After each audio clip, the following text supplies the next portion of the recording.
मेरी सभी देशवासियों और माननीय सांसदों से आग्रह है कि हम सब मिलकर टीबी मुक्त भारत के अभियान को सफल बनाने में अपना योगदान दें।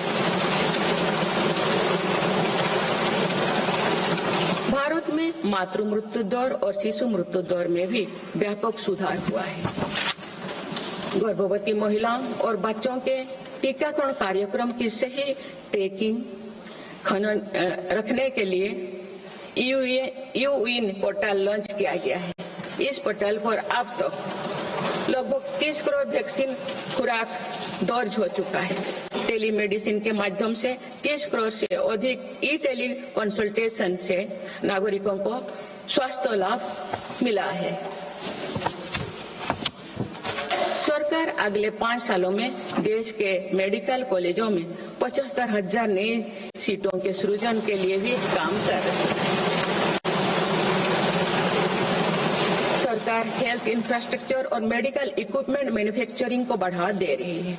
देश में नई बल्क ड्रग और मेडिकल डिवाइसेस के पार्क भी बनाया जा रहा है। हमने रोजगार के अनेक नए अवसर उपलब्ध हो रहा है। माननीय सदस्यगण, भारत में आधुनिक और आत्मनिर्भर कृषि व्यवस्था हमारा लक्ष्य है। मेरी सरकार किसानों को फसलों का उचित दाम दिलाने और उनकी आय बढ़ाने के लिए समर्पित भाव से काम कर रही है।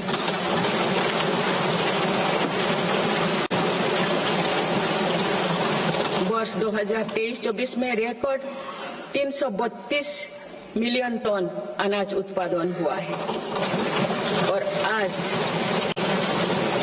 आज भारत विश्व का सबसे बड़ा दूध, दाल और मसालों का उत्पादक है। सरकार ने खरीफ और रबी फसलों के एमएसपी में निरंतर बढ़ोतरी की है। पिछले 10 दशक में धान, गेहूं, दलहन, तिलहन और मोटे अनाज की खरीद पर 3 गुना ज्यादा राशि खर्च की गई है।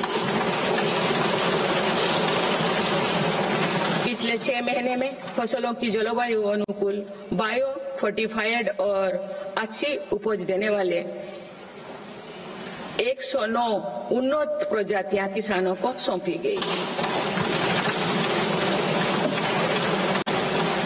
देश में कृषि इंफ्रास्ट्रक्चर को सुदृढ़ करने के लिए सरकार ने कृषि इंफ्रास्ट्रक्चर फंड योजना के दायरे का विस्तार किया है। इससे ग्रामीण क्षेत्र में रोजगार को और बढ़ावा मिलेगा। देश में तिलहन उत्पादन को बढ़ावा देने और खाद्य तेलों में आत्मनिर्भरता प्राप्त करने के उद्देश्य से national mission on oil seeds को स्वीकृति दी गई है। प्राकृतिक खेती को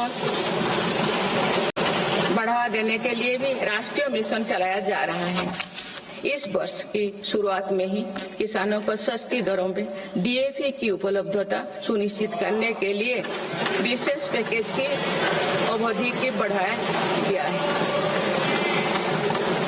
मत्स्य पालन को बढ़ावा देने के लिए 11 एकीकृत एक्वा पार्क की स्थापना की गई है। माननीय सदस्यगण, कुछ सप्ताह पूर्व ही भारत मौसम विज्ञान विभाग के 150 साल पूरी हुई है। वेदर रेडी और क्लाइमेट स्मार्ट भारत के लिए मेरी सरकार ने 2000 करोड़ रुपए की लागत से मिशन मौसम प्रारंभ किया है, जिसका लाभ हमारे किसानों को भी मिलेगा।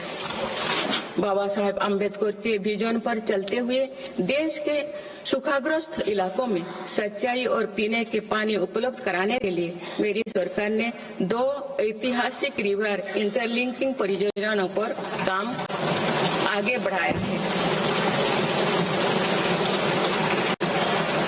40,000 करोड़ रुपए से अधिक लागत की किन बेतवा लिंक परियोजना में मध्य प्रदेश और उत्तर प्रदेश के लाखों ग्रामीण भाई बहन का लाभ मिलेगा। संशोधित पार्वती, कालीमेघी, चंबल लिंक परियोजना में राजस्थान और मध्य प्रदेश में सिंचाई और पीने के पानी की आवश्यकता की पूर्ति। पोलावरम सिंचाई परियोजना को पूरा करने के लिए 12,000 करोड़ रुपया की अतिरिक्त राशि भी स्वीकृत की गई है। सदस्यगण, हमारे 8 लाख सहकारी संस्थाएं एवं उनके 19 करोड़ हितधारक सदस्य ग्रामीण भारत के करीब 90% क्षेत्र का प्रतिनिधित्व करते हैं। बीते वर्षों में शहरी क्षेत्रों में भी सहकारी संस्थाओं का विस्तार हुआ है। सहकारी सेक्टर के आर्थिक सशक्तिकरण के लिए उठाए गए विभिन्न कदमों के फलस्वरूप रोजगार के अनेक अवसर सृजित हो गए हैं। वर्ष 2025 को अंतर्राष्ट्रीय सहकारिता वर्ष के रूप में मनाया जा रहा है, जिसमें भारत अपना महत्वपूर्ण योगदान देगा।